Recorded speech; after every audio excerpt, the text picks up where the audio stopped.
السلام علیکم ورحمۃ اللہ وبرکاتہ۔ میری بہنوں، ایک سوال جو اکثر ہمارے ماحول میں پوچھا جاتا ہے یا اس کے تعلق سے پریشان ہوتی ہیں عورتیں، وہ سوال یہ ہے کہ کیا عورت مسجد جا سکتی ہے؟ تو میری بہنوں، اس سوال کے جواب میں چند احادیث اور واقعات بیان کرنا چاہوں گی۔ تو سب سے پہلے بخاری کی روایت، رسول صلی اللہ علیہ وسلم نے فرمایا کہ اگر تمہاری عورتیں تم سے مسجد جانے کے لیے اجازت طلب کرے تو انہیں منع نہ کرو۔ اسی طرح ابو داؤد کی روایت، ابن عمر رضی اللہ عنہ فرماتے ہیں، رسول صلی اللہ علیہ وسلم نے فرمایا اگر عورتیں نماز پڑھنے کے لیے مسجد جانے کی اجازت مانگے تو انہیں منع نہ کرو۔ اس کے بعد مسلم کی روایت، رسول صلی اللہ علیہ وسلم نے فرمایا عورت خوشبو لگا کر مسجد نہ آئیں، اس کی ممانعت ہے، یعنی کہ منع کیا گیا۔ اس کے بعد مسند احمد کی روایت، رسول صلی اللہ علیہ وسلم نے فرمایا اللہ کی بندیوں کو مسجدوں کو جانے سے نہ روکو۔ ایک اور مسند احمد کی روایت، رسول صلی اللہ علیہ وسلم نے فرمایا عورت کو خوشبو لگا کر ہمارے ساتھ عشاء کی نماز میں نہیں آنا چاہیے۔ تو میری بہنوں، یہ احادیث میں نے بیان کیا جس میں ہمیں یہ دلیل ملتی ہے، یہ ثبوت ملتا ہے، یہ پروف ملتا ہے کہ اس زمانے میں عورتیں مسجد جاتی تھیں اور نبی صلی اللہ علیہ وسلم نے اللہ کے حکم سے انہیں اجازت دی، اور ہم بھی مسجد جا سکتے ہیں۔ اسی طرح ایک واقعہ بیان کرنا چاہوں گی میں۔ سورہ بقرہ کی آیت نمبر 144 میں اللہ نے بیت اللہ کو قبلہ بنایا تھا، تو اس وقت ایک واقعہ ہوا۔ جب ہم اس آیت کی تفسیر کو دیکھیں گے، جو تفسیر ابن کثیر میں موجود ہے، تو یہ واقعہ ہمیں ملتا ہے کہ جب اہل قباء کو یہ بات دوسرے دن پتہ چلی کہ اب بیت المقدس نہیں بلکہ بیت اللہ ہمارا قبلہ ہے، دوسرے دن انہیں یہ بات پتہ چلی، جب وہ مسجد بنو حارثہ میں نماز کو ادا کر رہے تھے تو انہیں نماز میں اطلاع ملی کہ اب ہمارا قبلہ کون سا ہے؟ بیت اللہ ہے۔ تو انہوں نے کیا کیا؟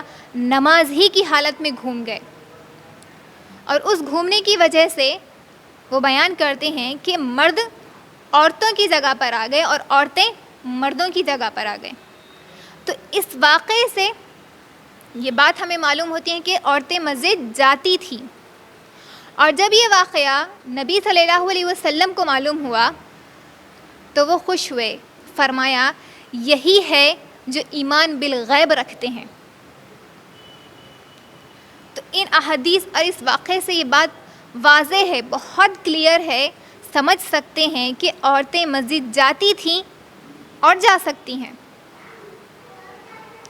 اسی طرح نہ صرف مسجد بلکہ عورتیں عیدگاہ کو بھی جا سکتی ہیں۔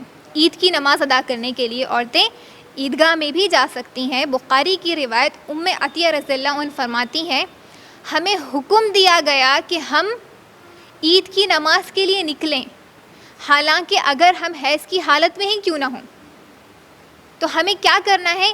عید کی نماز میں شامل ہونا ہے۔ اگر حیض والی عورتیں ہیں تو انہیں صرف دعا میں شامل ہونا ہے، وہ نماز کے علاقے سے علیحدہ بیٹھ جائیں،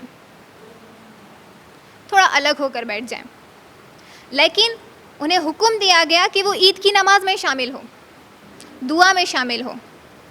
اسی طرح ان میں سے ایک عورت نے سوال کیا، ایک صحابیہ نے سوال کیا، یا رسول اللہ اگر کسی کے پاس چادر نہ ہو تو وہ کس طریقے سے آئیں، کس طرح آئیں؟ تو نبی صلی اللہ علیہ وسلم نے فرمایا اس کی ساتھ والی اسے چادر اڑا کر لے آئیں۔ تو یہ حدیث سے بھی واضح ہے کہ نہ صرف ہم مسجد بلکہ عیدگاہ میں بھی نماز کے لیے شامل ہو سکتے ہیں۔ اسی طرح بخاری کی ایک اور روایت، رسول صلی اللہ علیہ وسلم صحابہ اور صحابیات مل کر، حتیٰ کہ حیض والی عورتیں بھی مل کر عید کی نماز کے لیے ساتھ مل کر جایا کرتے تھے۔ نبی صلی اللہ علیہ وسلم ہماری ماؤں کو لے کر، اور صحابہ اپنی اپنی بیویوں اور صحابیات کو لے کر عیدگاہ کے لیے جاتے تھے، عیدگاہ میں نماز پڑھنے کے لیے جاتے تھے. اور عیدگاہ مسجد نبوی سے 1000 فٹ کے فاصلے پر تھا. تو نہ صرف مسجد بلکہ ہم عیدگاہ کو بھی جا سکتے ہیں میری بہنوں. لیکن ہم اکثر دیکھتے ہیں کہ ماحول میں ہمیں اس بات کے لیے روکا جاتا ہے اور کہا جاتا ہے کہ عورت اس وقت مسجد جا سکتی ہے جب کسی قسم کے فتنے یا خطرے کا ڈر نہ ہو. بے شک یہ بات بہت درست ہے کہ عورت کو سب سے پہلے اس بات کا خیال رکھنا چاہیے کہ اس کی جان کا، اس کی عزت و آبرو کا، اس کے مال کا کسی قسم کا خطرہ نہ ہو. نہ صرف مسجد جانے کے معاملے میں بلکہ ہر معاملے میں اس چیز کا خیال رکھنا ہے. ہمیں صرف مسجد جا رہے تو یہ چیزیں یاد نہیں آنا، ہر معاملے میں ہمیں یہ چیز کو یاد رکھنا ہے. لیکن ہم ماحول میں دیکھتے ہیں کہ اس چیز کے لیے ہمیں روکا جاتا ہے، مسجد جانے کے لیے، عیدگاہ جانے کے لیے، یا پھر دینی مجلسوں میں شامل ہونے کے لیے روکا جاتا. اور گھر کے حاکم حضرات کو اس وقت اعتراض نہیں ہوتا کہ جب وہ اسکول جاتی ہے، جب عورت یا لڑکی اکیلی اسکول کو جاتی ہے، اکیلی کالج کو جاتی ہے، یا شاپنگ کے لیے جاتی ہیں، بازار کو جاتی ہیں، یا پھر فنکشنز اٹینڈ کرتی ہیں. نا ہم لوگ کس طرح فنکشنز اٹینڈ کرتے ہیں، اکثر ہم ماحول میں دیکھیں تو مکمل طور پہ عورتیں سجی ہوئی ہوتی ہیں، بلکہ ان مقامات پر وہ تو کبھی کبھی خود لے کر جا کر چھوڑتے ہیں. ہمارے حاکم حضرات انہیں خود لے کر جا کر چھوڑتے ہیں. تو مسجد کو، عیدگاہ کو کیوں لے کر جا کر نہیں چھوڑ سکتے؟ وہاں پر یہ ساری ریسٹرکشنز، یہ ساری پابندیاں کیوں عائد ہوتی ہیں، کیوں ڈالی جاتی ہیں؟ نبی صلی اللہ علیہ وسلم نے اللہ کے حکم سے ہمیں اجازت دی کہ ہم مسجدوں کو جا سکتی ہیں، تو ہمیں جانا چاہیے میری بہنوں.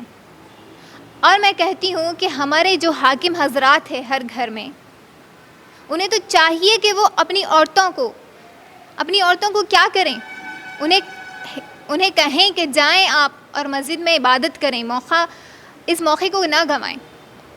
لیکن ہمارے پاس روکا جاتا ہے ان چیزوں میں، ان تمام معاملات میں. شاپنگ کے ٹائم پر، فنکشنز کے time per, schools and colleges کے ٹائم پر وہ خطرہ ہمیں نظر نہیں آتا، لیکن مسجد اور عیدگاہوں کے ٹائم پر ہی ہمیں یہ خطرہ نظر آ جاتا ہے. رمضان میں مکمل پورا مہینہ لے کے شاپنگ کے لیے گھومیں گے، لیکن عیدگاہ لے کر جانا نہیں ہوتا. جبکہ ہمارا حق ہے کہ ہم جا سکتی ہیں مسجد کو. اور آج ہم اتنے بہترین موقع سے کیا ہو رہے ہیں، چھوڑ رہے ہیں اس موقع کو. بالکل عورت مسجد کو جا سکتی ہے، نماز پڑھ سکتی ہے. اور میری بہنوں، مسجد کو جانے کے بے شمار فائدے ہیں. جیسے کہ مسلم کی روایت ہے کہ جب کوئی مسجد کی طرف جاتا ہے تو اس کے ایک ایک قدم پر ایک ایک نیکی لکھی جاتی ہے، ایک ایک درجہ بلند کیا جاتا ہے، اور ایک برائی مٹا دی جاتی ہے. اتنا بہترین موقع ہمیں مل رہا. ایک اور بخاری کی روایت، رسول صلی اللہ علیہ وسلم نے فرمایا، با جماعت نماز ادا کرنا 27 درجے زیادہ ثواب رکھتا ہے. یعنی کہ 27 گناہ، 27 گناہ کیا ملے گا ہمیں؟ ایکسٹرا ثواب ملے گا ایک نماز کا. تو ہم یہ موقع چھوڑ رہے ہیں. ہمیں معلوم نہیں کہ ہم جا سکتے ہیں، اور معلوم ہے تو کئی مقامات پر انتظامات نہیں ہیں مسجدوں میں علیحدہ. لیکن الحمدللہ ایسے کئی مقامات پر مسجدیں موجود ہیں جہاں پر عورتوں کا انتظام علیحدہ کیا جاتا ہے. 5 وقتہ کے لیے تو نہیں ہے ہمارے انڈیا میں، لیکن الحمدللہ جمعہ کی ایک وقت کی نماز ہم مسجد میں ادا کر سکتے ہیں. تو ہم کیوں اس موقع کا فائدہ کیوں نہیں اٹھاتے؟ ہمیں موقع مل رہا ہے کہ ہم اپنی نیکیاں بڑھائیں، درجات کو بڑھائیں، برائیوں کو کم کریں، اور ہم آج اس سے حاصل نہیں کر رہے ہیں. اور ایک نماز کا 27 درجے اللہ اجر و ثواب دے رہا ہے، اتنا بڑھا کر، اور آج ہم اس فائدے کو نہیں اٹھا رہے ہیں. تو نہ صرف عورتوں کی بلکہ گھر کے مرد حضرات حاکم کی بھی یہ ذمہ داری ہے کہ وہ اپنی عورتوں کو مسجد لے کر جائیں، انہیں مسجد میں نماز پڑھنے کی اجازت دیں، انہیں عیدگاہ لے کر جائیں، اور انہیں دینی مجلسوں میں شامل ہونے دیں تاکہ وہ دین کا علم سیکھیں. اور جب ہم جمعہ کے لیے جائیں گے تب ہمیں خطبہ بھی سننے ملے گا. اور بے شک ہم دین کی باتیں معلوم کر سکیں گے. تو ان تمام احادیث اور واقعات سے یہ بات واضح ہے، یہ بات ہمیں معلوم ہوتی ہے، ملتی ہے کہ عورت مسجد کو جا سکتی ہے.